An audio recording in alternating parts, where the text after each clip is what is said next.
अवस्था विवरण अध्याय 11 प्रभु की महानता। इसलिए तो अपने परमेश्वर यहोवा से अत्यंत प्रेम रखना और जो कुछ उसने तुझे सौंपा है उसका अर्थात उसकी विधियों, नियमों और आज्ञाओं का नित्य पालन करना। और तुम आज यह सोच समझ लो, क्योंकि मैं तो तुम्हारे बाल बच्चों से नहीं कहता, जिन्होंने न तो कुछ देखा और न जाना है कि तुम्हारे परमेश्वर यहोवा ने क्या क्या ताड़ना की और कैसी महिमा और बलवंत हाथ और बढ़ाई हुई भुजा दिखाई, और मिस्र में वहाँ के राजा फिरौन को कैसे कैसे चिन्ह दिखाए और उसके सारे देश में कैसे कैसे चमत्कार किए, और उसने मिस्र की सेना के घोड़ों और रथों से क्या किया, अर्थात जब वे तुम्हारा पीछा कर रहे थे तब उसने उनको लाल समुद्र में डुबोकर किस प्रकार नष्ट कर डाला कि आज तक उनका पता नहीं। और तुम्हारे इस स्थान में पहुंचने तक उसने जंगल में तुमसे क्या क्या किया, और उसने रूबेनी एलियाब के पुत्र दातान और अबीराम से क्या क्या किया, अर्थात पृथ्वी ने अपना मुँह पसार के उनको घरानों और डेरों और सब अनुचरों समेत सब इजरायलियों को देखते देखते कैसे निगल लिया। परंतु यहोवा के इन सब बड़े बड़े कामों को तुमने अपनी आँखों से देखा है। प्रतिघात देश की आशीषें। इस कारण जितनी आज्ञा मैं आज तुम्हें सुनाता हूँ इन सबों को माना करना, इसलिए कि तुम सामर्थी होकर उस देश में जिसके अधिकारी होने के लिए तुम पार जा रहे हो प्रवेश करके उसके अधिकारी हो जाओ और उस देश में बहुत दिन रहने पाओ, जिसे तुम्हें और तुम्हारे वंश को देने की शपथ यहोवा ने तुम्हारे पूर्वजों से खाई थी, और उसमें दूध और मधु की धाराएं बहती है। देखो, जिस देश के अधिकारी होने को तुम जा रहे हो वह मिस्र देश के समान नहीं है, और जहाँ से निकल कर आए हो, जहाँ तुम बीज बोते थे और हरे साग के खेत की रीति के अनुसार अपने पाँव से नालियाँ बनाकर सींचते थे, परंतु जिस देश के अधिकारी होने को तुम पार जाने पर हो वह पहाड़ों और तराइयों का देश है और आकाश की वर्षा के जल से सींचता है। वह ऐसा देश है जिसकी तेरे परमेश्वर यहोवा को सुधि रहती है, और वर्षा की आदि से लेकर अंत तक तेरे परमेश्वर यहोवा की दृष्टि उस पर निरंतर लगी रहती है। मेरी आज्ञाओं को जो आज मैं तुम्हें सुनाता हूँ ध्यान से सुनकर अपने संपूर्ण मन और सारे प्राण के साथ अपने परमेश्वर यहोवा से प्रेम रखो और उसकी सेवा करते रहो, तो मैं तुम्हारे देश में बरसात के आदि और अंत दोनों समयों की वर्षा को अपने अपने समय पर बरसाऊंगा, जिससे तू अपना अन्न, नया दाख, मधु, टटका तेल संचय कर सकेगा। और मैं तेरे पशुओं के लिए तेरे मैदान में घास उपजाऊंगा और तू पेट भर खाएगा और संतुष्ट रहेगा। इसलिए अपने विषय में सावधान रहो, ऐसा न हो कि तुम्हारे मन धोखा खाएं और तुम बहकर दूसरे देवताओं की पूजा करने लगो और दंडवत करने लगो, और यहोवा का कोप तुम पर भड़के और वह आकाश की वर्षा बंद कर दे और भूमि अपनी उपज न दे, और तुम उस उत्तम देश में से जो यहोवा तुम्हें देता है शीघ्र नष्ट हो जाओ। इसलिए तुम मेरे ये वचन अपने अपने मन और प्राण में धारण किए रखना और चिन्ह के रूप में अपने हाथों पर बांधना, और वे तुम्हारी आंखों के मध्य में टीके का काम दे। और तुम घर में बैठे मार्ग पर चलते लेटते उठते उनकी चर्चा करके अपने बच्चों को सिखाया करना, और इन्हें अपने अपने घर के चौखट के बाजुओं और अपने फाटकों के ऊपर लिखना, इसलिए कि जिस देश के विषय यहोवा ने तेरे पूर्वजों से शपथ खाकर कहा था कि मैं उसे तुम्हें दूंगा, उसमें तुम और तुम्हारे बच्चे दीर्घायु हों, और जब तक पृथ्वी के ऊपर का आकाश बना रहे तब तक वे भी बने रहें।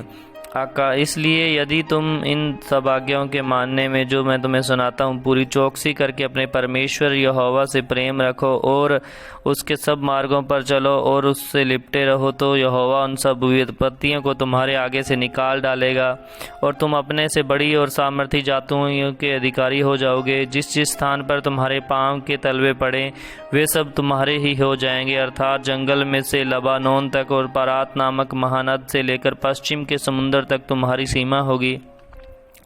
तुम्हारे सामने कोई भी खड़ा न रह सकेगा, क्योंकि जितनी भूमि पर तुम्हारे पांव पड़ेंगे उस सब पर रहने वालों के मन में तुम्हारा परमेश्वर यहोवा अपने वचन के अनुसार तुम्हारे कारण उनमें डर और थरथराहट उत्पन्न कर देगा। सुनो, मैं आज के दिन तुम्हारे आगे आशीष और शाप दोनों रख देता हूँ, अर्थात यदि तुम अपने परमेश्वर यहोवा की इन आज्ञाओं को जो मैं आज तुम्हें सुनाता हूँ मानो तो तुम पर आशीष होगी, और यदि तुम अपने परमेश्वर यहोवा की आज्ञा को नहीं मानोगे और जिस मार्ग की आज्ञा मैं आज सुनाता हूँ उसे तज कर दूसरे देवताओं के पीछे हो लोगे जिन्हें तुम नहीं जानते हो, तो तुम पर शाप पड़ेगा। और जब तेरा परमेश्वर यहोवा तुझको इस देश में पहुंचाए जिसके अधिकारी होने को तुम जाने पर है, तब आशीष गिरिजिम पर्वत से और शाप एबाल पर्वत से सुनाना, क्या ये वह वरदान के पार सूर्य के अस्त होने की ओर अराबा की निवासी कनानियों के देश में गिलगाल के सामने मोरे के बांज वृक्ष के पास नहीं है? तुम तो यर्दन पार इसीलिए जाने पर हो कि जो देश तुम्हारा परमेश्वर यहोवा तुम्हें देता है उसके अधिकारी हो जाओ और तुम उसके अधिकारी होकर उस देश में निवास करोगे। इसलिए जितनी विधियां और नियम मैं आज तुमको सुनाता हूँ उन सबों के मानने में चौकसी करना। अवस्था विवरण अध्याय 12। एक ही आराधना स्थल। जो देश तुम्हारे पूर्वजों के परमेश्वर यहोवा ने तुम्हें अधिकार में लेने को दिया है उसमें जब तक तुम भूमि पर जीवित रहो तब तक उन विधियों और नियमों के मानने में चौकसी करना। जिन जातियों के तुम अधिकारी होगे उसके लोग ऊंचे ऊंचे पहाड़ों या टीलों पर या किसी भांति के हरे वृक्षों के तले जितने स्थानों में अपने देवताओं की उपासना करते हैं उन सबों को तुम पूरी रीति से नष्ट कर डालना। उनकी वेदियों को ढा देना, उनकी लाठों को तोड़ डालना, उनकी अशेरा नामक मूर्तियों को आग में जला देना, उनके देवताओं की खुदी हुई मूर्तियों को काट कर गिरा देना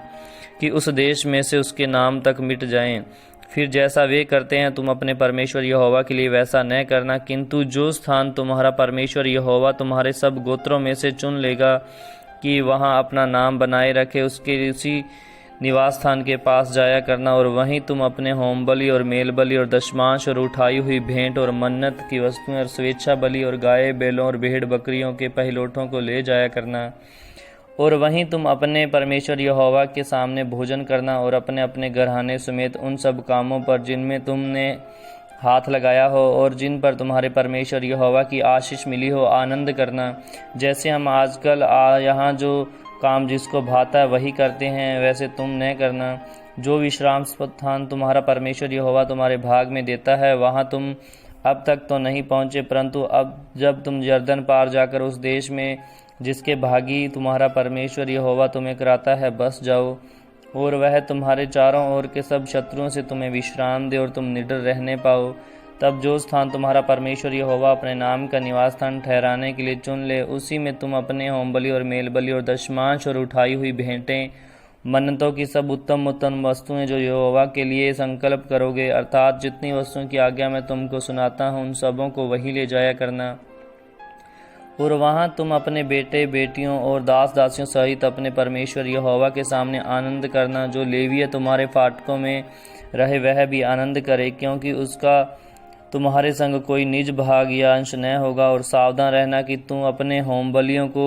हर एक स्थान पर देखने में आए न चढ़ाना, परंतु जो स्थान तेरे किसी गोत्र में यहोवा चुन ले वही अपने होम बलियों को चढ़ाया करना। और जिस जिस काम की आज्ञा मैं तुझे को सुनाता हूँ वही वही उसको करना। परंतु तुम अपने सब फाटकों के भीतर अपनी जोई की इच्छा और अपने परमेश्वर यहोवा की दी हुई आशीष के अनुसार पशु मार के खा सकेगा। शुद्ध और अशुद्ध मनुष्य दोनों खा सकेंगे, जैसे कि चिकारे और हरिण का मांस, परंतु लहू न खाना, उसे जल के समान भूमि पर उंडेल देना। फिर अपने अन्न या नए दाख मधु या टटके तेल का दशमांश और अपने गाय बैलों या भेड़ बकरियों के पहलौठों और अपनी मन्नतों की कोई वस्तु और अपने स्वेच्छा बलि और उठाई हुई भेंटें अपने सब फाटकों के भीतर न खाना। उन्हें अपने परमेश्वर यहोवा के सामने उसी स्थान पर जिसको वह चुने अपने बेटे बेटियों और दास दासियों और लेवियों और तेरे फाटकों के भीतर रहेंगे उनके साथ खाना। और तू अपने परमेश्वर यहोवा के सामने अपने सब कामों पर जिनमें हाथ लगाया हो आनंद करना। और सावधान रह कि जब तक तू भूमि पर जीवित रहे तब तक लेवियों को न छोड़ना। जब तेरा परमेश्वर यहोवा अपने वचन के अनुसार तेरा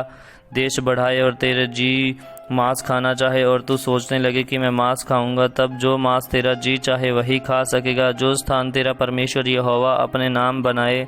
रखने के लिए चुन ले वह यदि तुझसे बहुत दूर हो तो गाय बैल भेड़ बकरी यहोवा ने तुझे दी हो उनमें से जो कुछ तेरा जी चाहे उसे मेरी आज्ञा के अनुसार मार के अपने फाटकों के भीतर खा सकेगा। जैसे चिकारे और हरिण का मांस खाया जाता है वैसे ही उनको भी खा सकेगा। शुद्ध और अशुद्ध दोनों प्रकार के मनुष्य उनका मांस खा सकेंगे, परंतु उनका लहू किसी भांति न खाना, क्योंकि लहू जो है वह प्राण ही है। और तू मांस के साथ प्राण कभी भी न खाना, उसको न खाना, उसे जल के समान भूमि पर उड़ेल देना। तू उसे न खाना इसलिए कि वह काम करने से जो यहोवा की दृष्टि में ठीक है, तेरा और तेरे बाद तेरे वंश का भी भला हो। परंतु जब तू कोई वस्तु पवित्र करे या मन्नत माने तो ऐसी वस्तुओं को लेकर उस स्थान को जाना जिसको यहोवा चुन लेगा, और वहां अपने होम बलियों के मांस और लहू दोनों को अपने परमेश्वर यहोवा की वेदी पर चढ़ाना, और मेल बलियों का लहू उसकी वेदी पर उंडेलकर उनका मांस खाना। उन बातों को जिनकी आज्ञा मैं तुझे सुनाता हूँ चित्त लगाकर सुन, कि तब तू वह काम करे जो तेरे परमेश्वर यहोवा की दृष्टि में भला और ठीक है,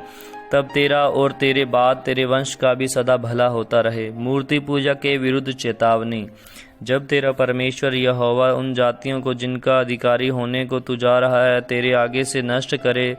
और तू उनका अधिकारी होकर उनके देश में बस जाए, तब सावधान रहना, कहीं ऐसा न हो कि उनका सत्यानाश होने के बाद तू भी उनके समान फंस जाए। अर्थात यह कहकर उनके देवताओं के संबंध में यह पूछताछ न करना कि उन जातियों के लोग अपने देवताओं की उपासना किस रीति से करते थे, मैं भी अब वैसे ही करूँगा। तू अपने परमेश्वर यहोवा से ऐसा व्यवहार न करना, क्योंकि जितने प्रकार के कामों से यहोवा घृणा करता है और बैर भाव रखता है, उन सबों को उन्होंने अपने देवताओं के लिए किया है। यहाँ तक कि अपने बेटे बेटियों को भी अपने देवताओं के लिए अग्नि में डालकर चढ़ा देते थे। जितनी बातों की मैं तुमको आज्ञा देता हूँ उनको चौकस होकर माना करना, और न कुछ बढ़ाना और न उनमें से कुछ घटाना। अवस्था विवरण अध्याय 13। यदि तेरे बीच कोई भविष्यवक्ता या स्वप्न देखने वाला प्रकट होकर तुझे कोई चिन्ह या चमत्कार दिखाए, और जिस चिन्ह या चमत्कार को प्रमाण ठहराकर वह तुझसे कहे, आओ हम प्राय देवताओं के अनुयायी होकर जिनमें तुम अब तक अनजान रहे उनकी पूजा करें, तब तुम उस भविष्यवक्ता या स्वप्न देखने वाले के वचन पर कभी कान न धरना, क्योंकि तुम्हारा परमेश्वर यहोवा तुम्हारी परीक्षा लेगा, जिससे यह जान ले कि ये मुझसे अपने सारे मन और सारे प्राण के साथ प्रेम रखते हैं या नहीं। तुम अपने परमेश्वर यहोवा के पीछे चलना और उसका भय मानना और उसकी आज्ञाओं पर चलना और उसका वचन मानना और उसकी सेवा करना और उसी से लिपटे रहना। और ऐसा भविष्यवक्ता या स्वप्न देखने वाला जो तुमको तुम्हारे उस परमेश्वर यहोवा से फेर के जिसने तुमको मिस्र देश से निकाला और दास्तव के घर से छुड़ाया है, तेरे उसी परमेश्वर यहोवा के मार्ग से बहकाने की बात कहने वाला ठहरेगा, इस कारण वह मार डाला जाए। इस रीति से तू अपने बीच में से ऐसी बुराई को दूर कर देना। यदि तेरा सगा भाई या बेटा या बेटी या तेरी अर्धांगनी या प्राण प्रिय तेरा कोई मित्र निराले में तुझको यह कहकर फुसलाने लगे कि आओ हम दूसरे देवताओं की उपासना या पूजा करें जिन्हें तूने तेरे पुरखा जानते थे, चाहे वे तुम्हारे निकट रहने वाले आसपास के लोगों के, चाहे पृथ्वी के एक छोर से लेकर दूसरे छोर तक दूर दूर के रहने वालों के देवता हों, तो तू उसकी उपासना न मानना और न उसकी बात सुनना और न उस पर तरस खाना और न कोमलता दिखाना और न उसको छिपा रखना। उसको अवश्य घात करना, उसको घात करने से पहले तेरा हाथ उठे, पीछे सब लोगों के हाथ उठे। ऐसा पथराव करना कि वह मर जाए, क्योंकि उसने तुझको तेरे उस परमेश्वर यहोवा से जो तुझको दास्तव के घर अर्थात मिस्र देश से निकाल लाया है बहकाने का यत्न किया है। और सब इजरायली सुनकर बह खाएंगे और ऐसा बुरा काम फिर तेरे बीच न करेंगे। यदि तेरे किसी नगर के विषय में जिसे तेरा परमेश्वर यहोवा तुझे रहने के लिए देता है ऐसी बात तेरे सुनने में आए कि कितने अधर्म पुरुषों ने तेरे बीच में से निकलकर अपने नगर के निवासियों को यह कहकर बहका दिया कि आओ हम अन्य देवताओं को जिनसे अब तक अनजान रहे उपासना करें, तो पूछ पाछ करना और खोजना और भली भांति पता लगाना। और यदि यह बात सच हो और कुछ भी संदेह न रहे कि तेरे बीच ऐसा घिनौना काम किया जाता है, तो अवश्य उस नगर के निवासियों को तलवार से मार डालना। और यदि आदि पशु आदि उस समेत जो उसमें हो उसका तलवार से सत्यानाश करना और उसमें की सारी लूट चौक के बीच इकट्ठी करके उस नगर को लूट समेत अपने परमेश्वर यहोवा के लिए मानो सर्वांग होम करके जलाना, और वह सदा के लिए डीह रहे, वह फिर बसाया न जाए। और कोई सत्यानाश की वस्तु को हाथ न लगाने पाए, जिससे यहोवा अपने भड़के हुए कोप से शांत होकर जैसा उसने तेरे पूर्वजों से शपथ खाई थी वैसा ही तुझ पे दया का व्यवहार करे और दया करके तुझको गिनती में बढ़ाए। यह जब होगा तब तू अपने परमेश्वर यहोवा की जितनी आज्ञा मैं आज तुझे सुनाता हूँ उन सबों को मानेगा, और जो तेरे परमेश्वर यहोवा की दृष्टि में ठीक है वही करेगा। व्यवस्था विवरण अध्याय 14। शोक मनाने की वर्जित विधि। तुम अपने परमेश्वर यहोवा के पुत्र हो, इसलिए मरो हुओं के कारण न तो अपना शरीर चीरना और न बोहों के बाल मुंडाना। क्योंकि तू अपने परमेश्वर यहोवा के लिए एक पवित्र समाज है और यहोवा ने तुझको पृथ्वी भर के समस्त देशों के लोगों से अपनी निज संपत्ति होने के लिए चुन लिया है। शुद्ध और अशुद्ध पशु। तुम कोई घिनौनी वस्तु न खाना। जो पशु तुमको खा सकते हो वे यह है, अर्थात गाय, बैल, भेड़, बकरी, हरिण, चिंकारा, मर्ग, बनेली बकरी, सांबर, नीलगाय और बनेली भेड़।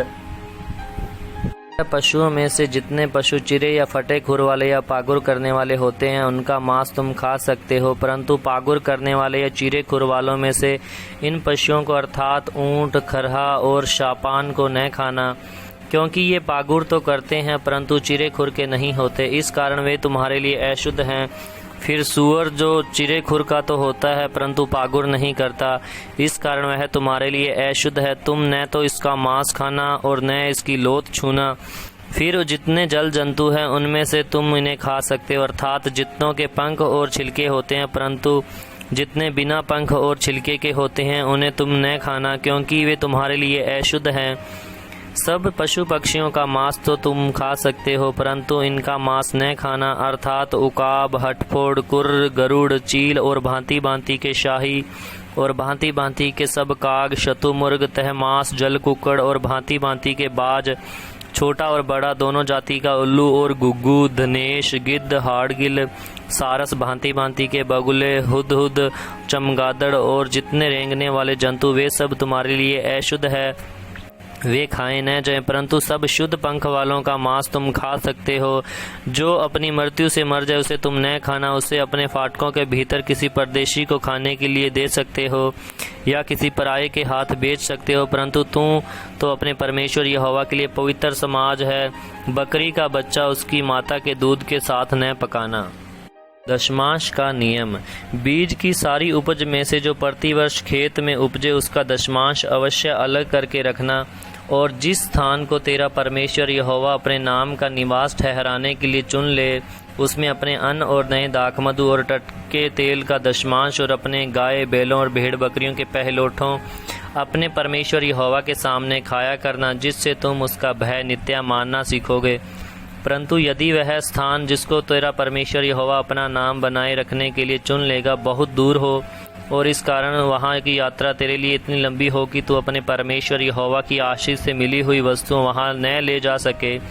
तो उसे बेच के रुपये को बांध हाथ में लिए हुए उस स्थान पर जाना जो तेरा परमेश्वर यहोवा चुन लेगा, और वहाँ गाय, बैल, भेड़ या बकरी या दाखमधु, मदिरा या किसी भांति की वस्तु क्यों न हो, जो तेरा जी चाहे उसे उसी रुपये से मोल लेकर अपने घराने समेत अपने परमेश्वर यहोवा के सामने खाकर आनंद करना,